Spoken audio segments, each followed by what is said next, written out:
Hello, everyone. Yes, it's true. It's Mega Champ again. And yes, it's also true. If you can't already tell with the image on the screen, I have once again finished another game. So you know what that means. Oh, goody. It's time for another Mega Gives His Full Thoughts video, if you want to call it that. I don't know. So obviously, I'm sure you're asking yourself, but Mega, you didn't take nearly as long to beat this game that you took to beat Tales of Xillia 2. And yes, you're right, I didn't.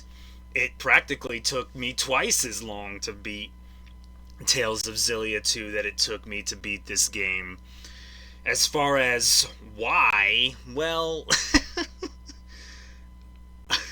to make a long story short, and to prevent myself from becoming too long-winded, because we don't need another 1 hour video, let's be honest here.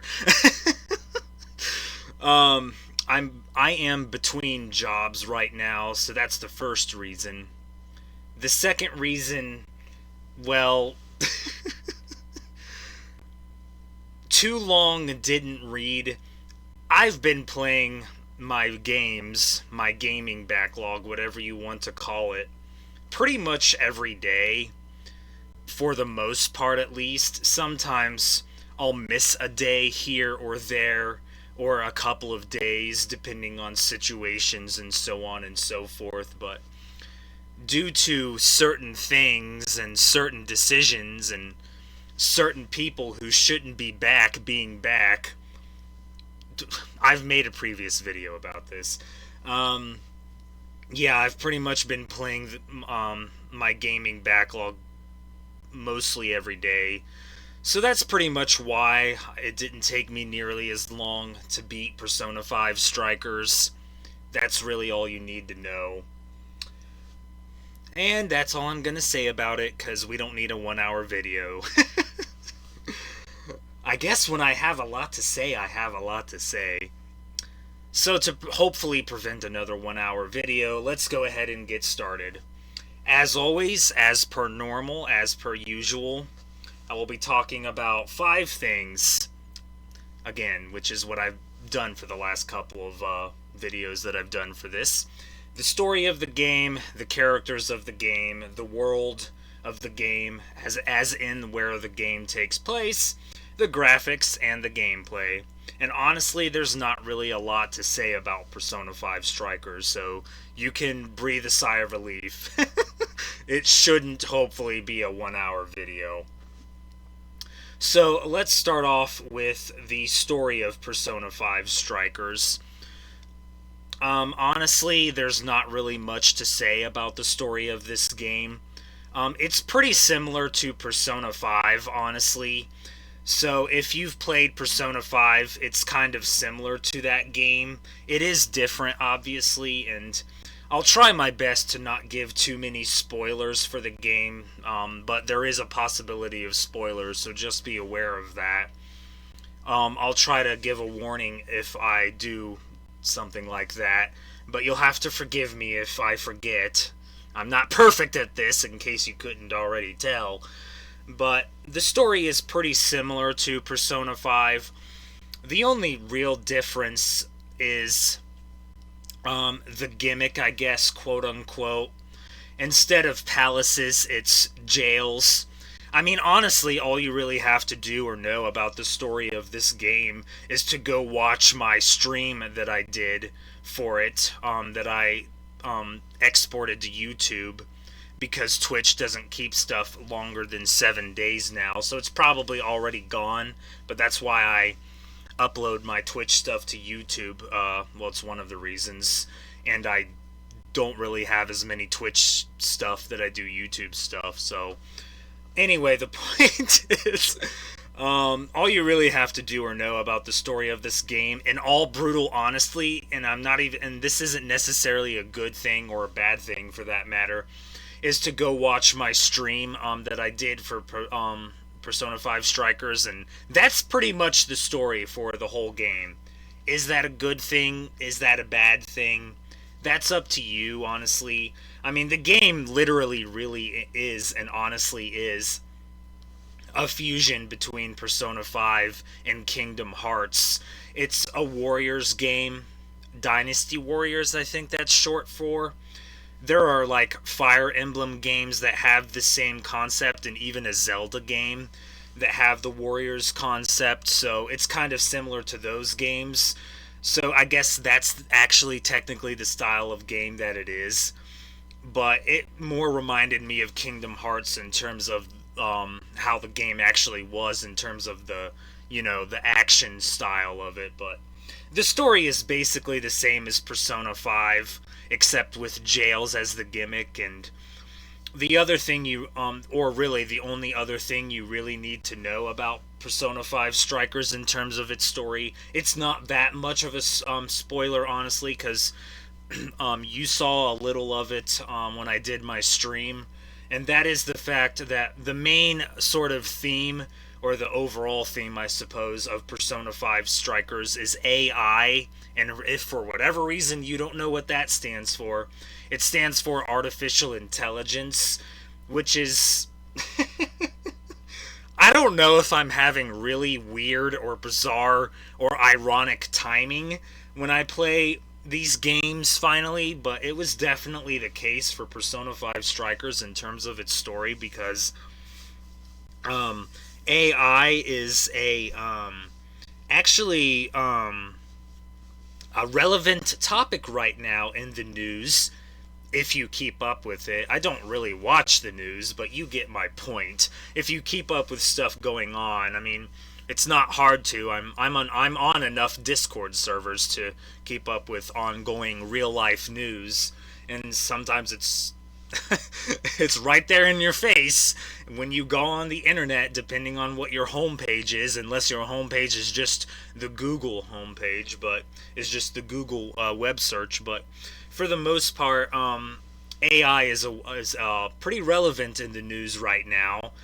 Very bizarre timing, I'll say that much. And honestly, some of the stuff, some of the themes, and some of the stuff they discuss about AI in Persona 5 Strikers is actually pretty relevant when it comes to the conversation about AI. I'm not going to go into a spiel about that because I'm not an expert on that sort of thing. All I'll say about it is, obviously AI can be helpful, but if we but if Chat GPT and stuff like that is any indication, it can also not be so good. So some of the themes is very ironic for everything that's going on right now.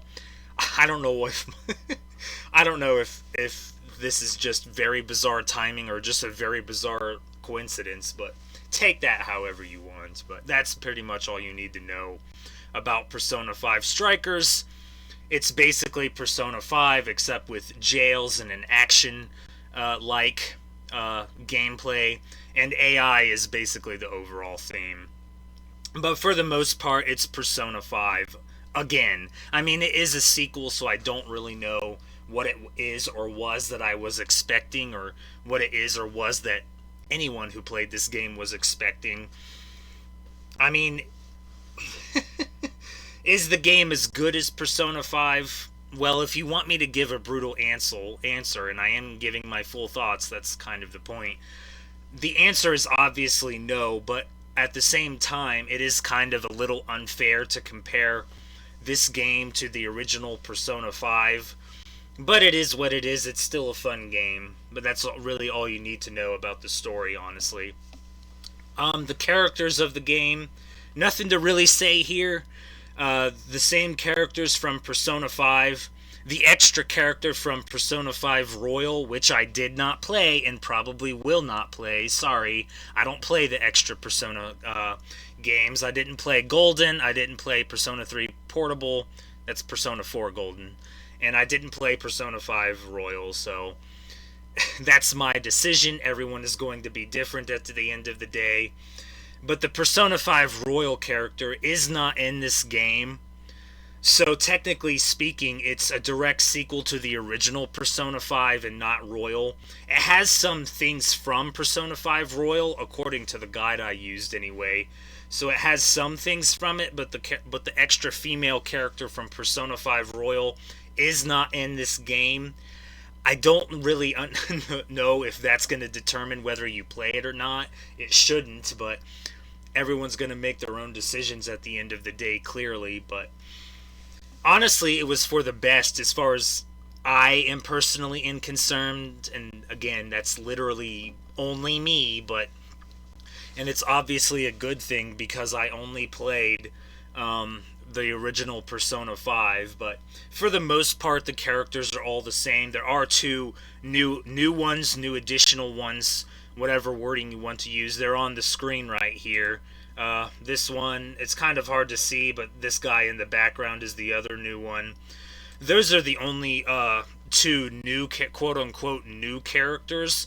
There are obviously other characters that are introduced that are kind of like the palace rulers and the true villain and the mastermind and all that fun stuff, like what was in Persona 5, but I'm not going to go into that because, again, spoilers.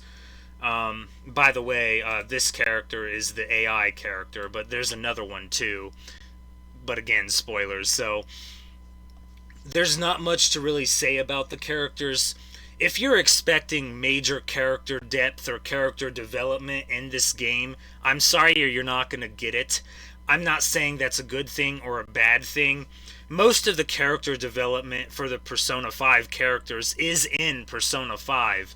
So if you want the character development for these characters, you're going to need to play the original game. Sorry. I don't know why you would play a sequel before playing the original game anyway.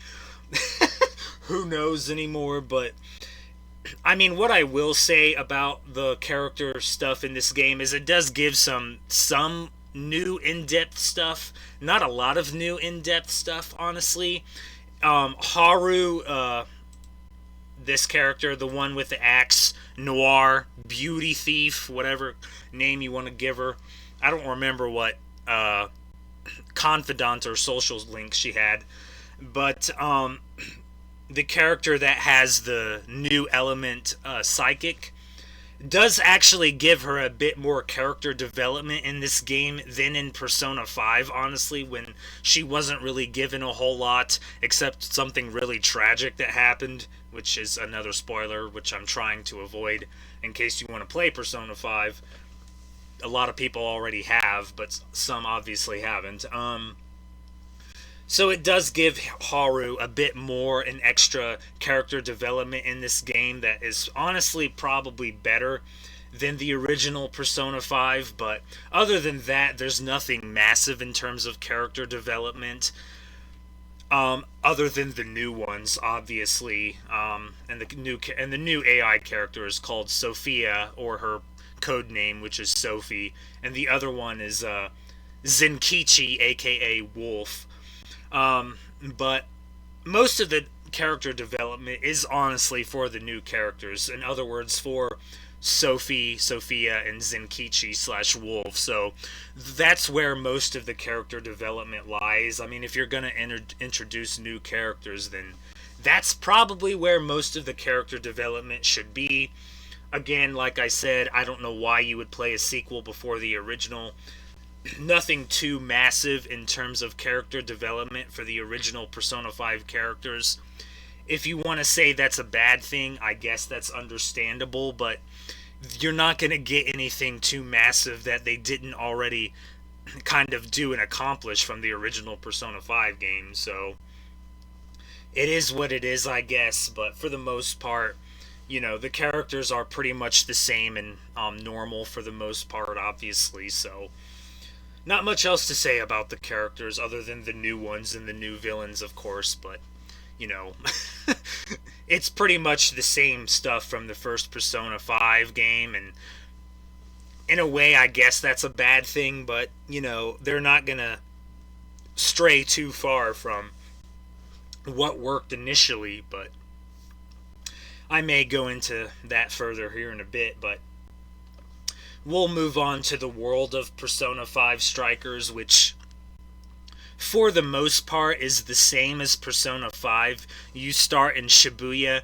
But what I will say about this game and its world is that it is a bit of an improvement because they go to more places than just Shibuya, Sendai, and Sapporo, all real life, things based in Japan, obviously.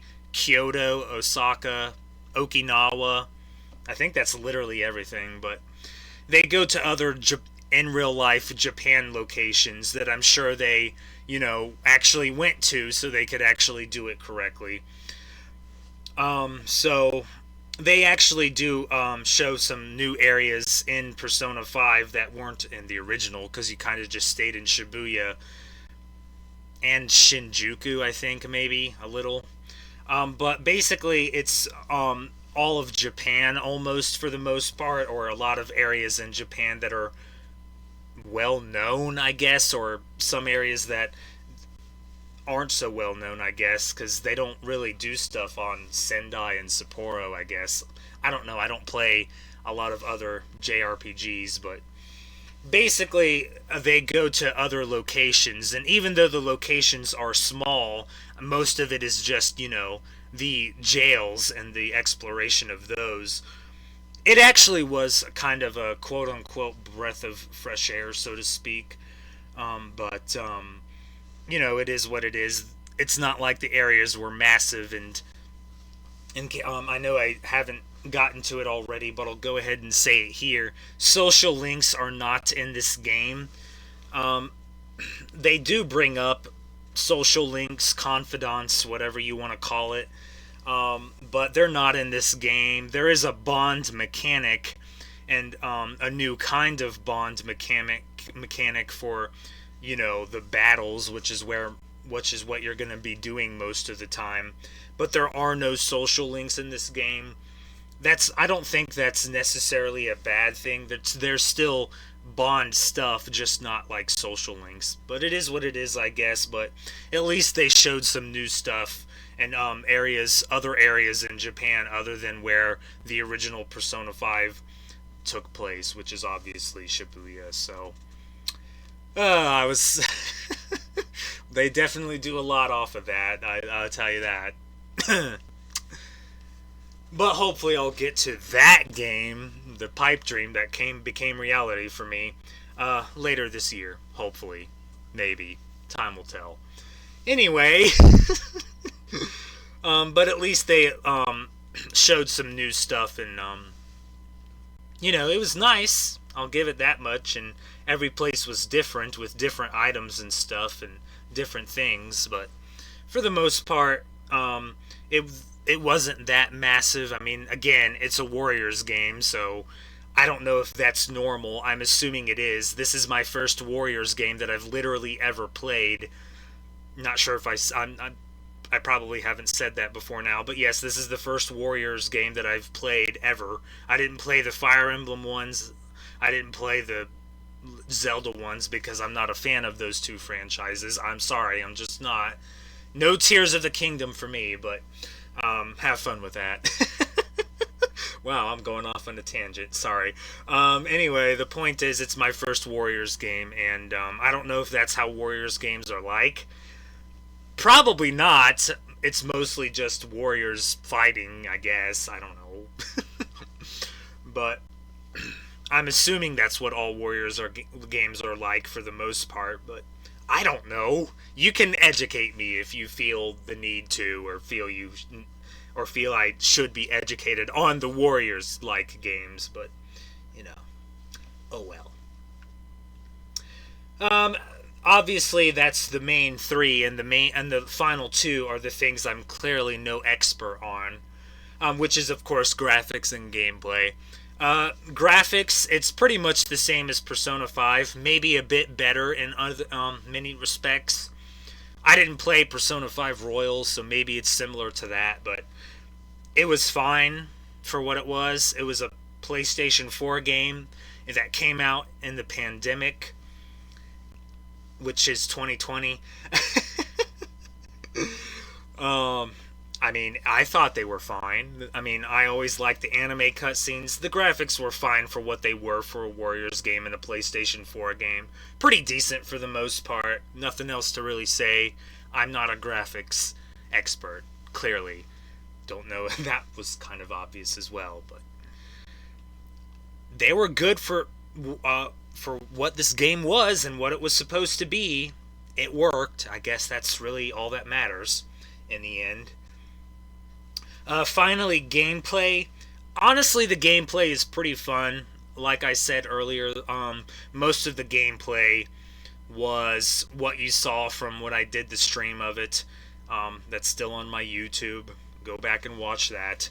Like, it really is kind of a mixture of Persona 5 and Kingdom Hearts, in my opinion, with the action combat. Again, it's a Warriors game. It's not exactly like Kingdom Hearts, but it's similar. I enjoyed the gameplay for what it was. What I will say about the gameplay, though, honestly, in terms of, criticisms or negative things or whatever wording you want to use for that sort of thing, what I will say is that, honestly, the gameplay loop, quote unquote, or the gameplay itself, did kind of become repetitive after a while. In other words, it became the same thing over and over and over again, which can get really tiring and really stale after a while, and they never, quote unquote, changed things up or spiced things up. So I suppose you could say that's kind of a negative for it, but it's pretty fun for the most part still, and I never really felt stale or it being repetitive, although it clearly is. I mean, again, Warriors game. I'm assuming that's what all Warriors games are like. Again, you can educate me in the comments if you would like, because, like I said, this is the very first Warriors game I've ever played, but I'm assuming that's what they are all like, but I could be wrong. Again, no expert, not an expert here. Clearly, there are other better experts than me out there. Don't know. Go watch them, I guess, or go listen to them. But the gameplay was fine. It was pretty fun for the most part. I only struggled a little at the start, but that's kind of normal. You have to get used to it. After that, I didn't really struggle all that much. Once you get a crap ton of items, you're fine. Like, literally, once you get all the SP items and the HP items, and you collect at least a good amount of them. I always had somewhere around the 10 range. Well, you have to build it up to that point, but once you build it up to like 10 to 15 of the SP items and enough HP items, which is from the recipes and the cooking that you mechanic in the game. Once you gather up enough of those and other items that you can buy in the areas and the in-game in the shop, obviously in-game shop, not microtransaction stuff, but in-game shop with in-game money, basically. Once you get enough of that, honestly, you're fine. You really are. And especially when it comes to like reviving items, I had a plethora of items. That's the point that I'm trying to make. Once you have a plethora of items, you're fine. So, yeah. The gameplay was fine. The game, for the most part, for me at least, was pretty easy. I played it on normal. I don't know what it's like on hard or, what's the other, the whatever's above hard, basically. I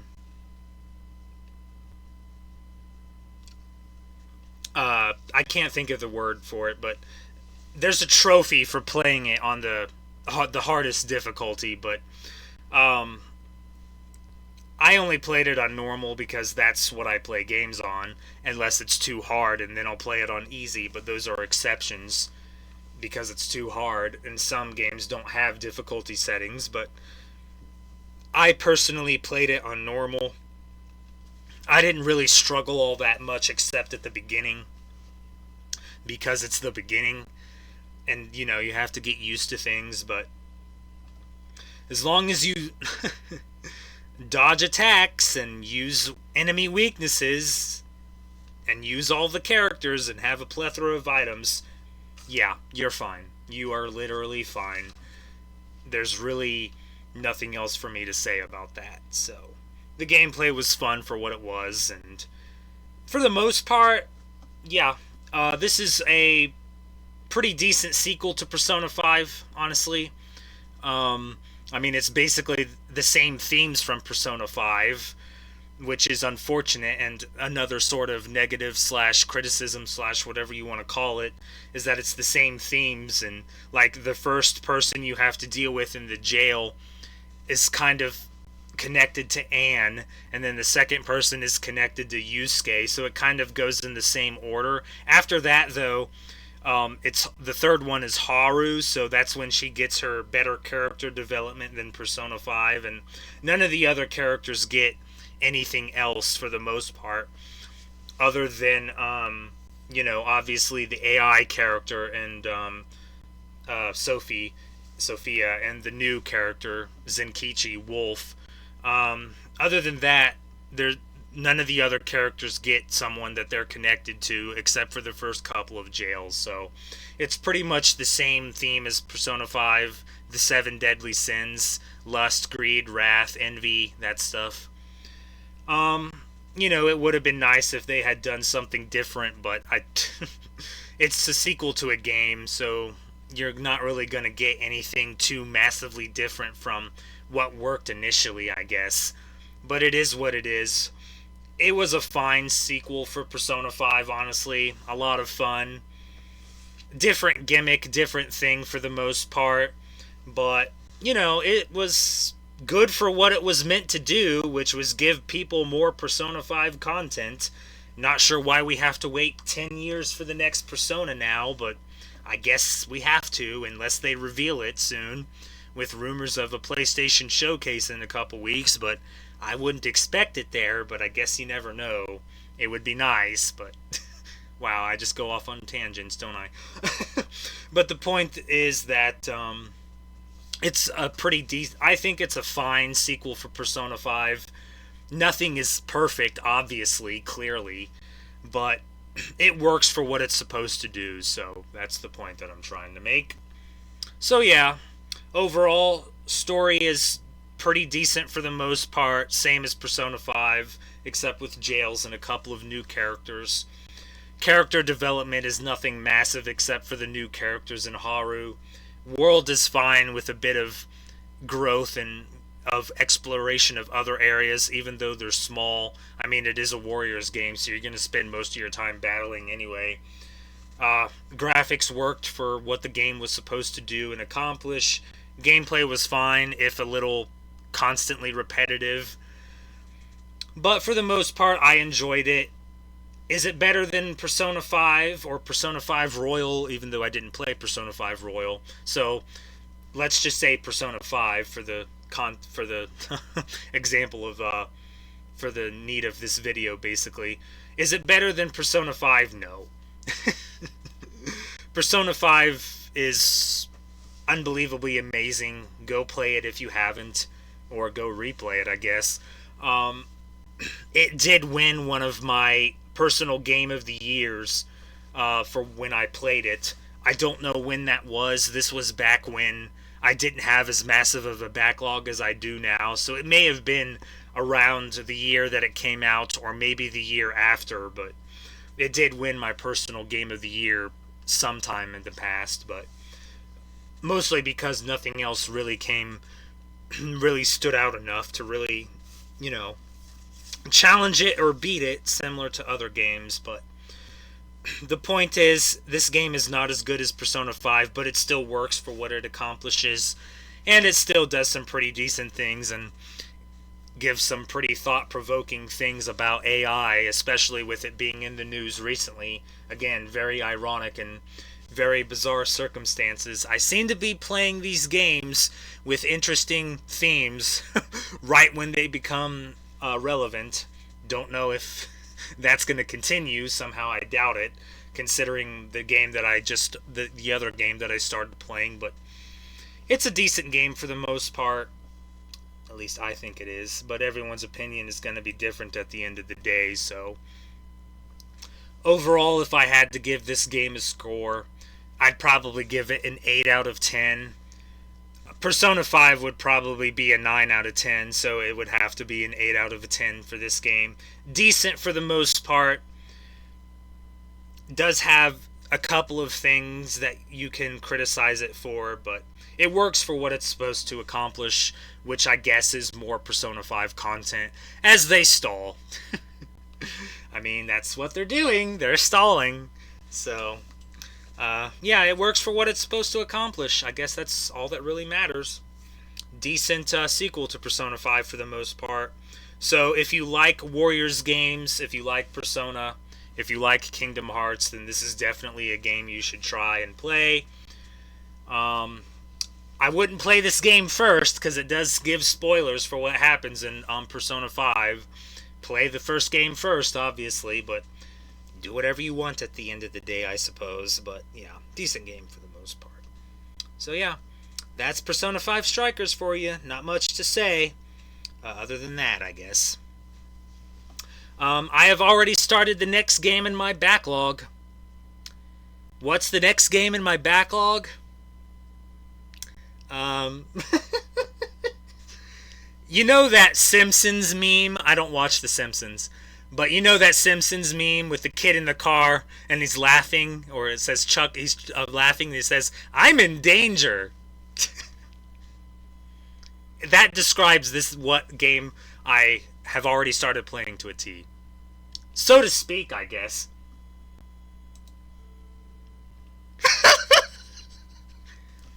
Help. I'm just kidding. Or am I? Yeah, it's Balan Wonderworld. I've only played the first stage, level, chapter. I don't even know what you want to call it. But that's the game that I started last night. Couple of things real quick. I'm not going to give my full thoughts on this game until I beat it. If I beat it. Not saying I'm already going to drop it, but, you know, I'm just saying, just in case. I'm not going to say too much. My thoughts, for the most part, after playing the first chapter, that's what the trophy said, so let's call them chapters for now. I've only played the first chapter and the first boss, which is kind of where the demo leaves off, I guess, for the most part.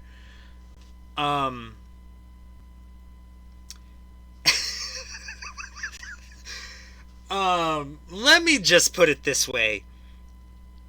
And in some cases, this can be a term of endearment. But I'm going to tell you right now, in this instance, it's not. My thoughts haven't changed all that much from when I played the demo, which is still on my YouTube channel somewhere. And that is, playing this game, the only thing oh my god. Me playing this game is like, my thoughts is basically this. Is playing this game, is this what it's like on drugs? That's all I'm gonna say. I get it so far. I mean, what, do I though? Because I've only played the first chapter. I don't know, okay? I don't. Does it deserve criticism? I mean, sure, I guess, but I've only played the first chapter, so yeah, that's all I can really say. I will not be streaming this game. I won't be, so you can breathe a sigh of relief there. I'm trying to keep things even for the most part, where I stream each game at least once, but this game is not a stream game. I'm sorry, it's not. Because it's literally, because I feel like this game is what it's like on drugs. So I'm not gonna put people through that, because I already changed my Twitch thing to near replicant. So yeah, that's the next game I'm gonna stream. I won't be streaming this game. I'll still be giving a full thought video on this game, assuming I beat it, of course, unless I drop it. But If I do finish it, then that's the next time you'll hear me talk about this game. Otherwise, that's all I can really say. I'm not going to stream it. I'm not going to put people through that. I will put myself through that. But, so you don't have to worry. I will put myself through this game, and then I will see what happens, and we'll go from there. That's all I can really say about it. So far, at least. So, yeah, it really does feel like this is what it's like on drugs. Okay, I'm gonna stop there. I'll give my full thoughts on this game when I finish it. Maybe, unless something happens and I drop it. We'll see. At the end of the day, this is the game that I'm playing now. I will not be streaming this game. I'm not putting others through this. I will put myself through it. We'll see if I survive it or not. Will I survive it? I don't know. Place your bets now, I guess. Oh, boy. So yeah, that's all I got for you. If they announce the PlayStation Showcase soon, unless they announced it and I didn't know about it today, because I'm doing this before checking Discord, then I will talk about that next whenever they announce it, whenever that is. But I'll worry about that when it becomes time to worry about it. So until then, that's all I got for you. So yeah, next time I'll either be talking about the PlayStation Showcase or Balan Wonderworld, I guess. My full thoughts on it, unless I drop it. I have to leave all possibilities open. I've literally never dropped a game because it was utter crap or just so bad that I couldn't play it anymore. But, there's the first time for everything, I guess. But not saying I will, not saying I won't. Only time will tell. I've only played the first chapter. So there you go. This is MegaChamp saying next time I'll be providing you with more unlimited guidance. Huh. Not even 30 minutes, or almost 40 minutes. Well, I guess that's better, or less than an hour, technically. Bye. Save me from Balan Wonderworld hell. I'm just gonna go now. I'm literally kidding. Okay, bye. See ya.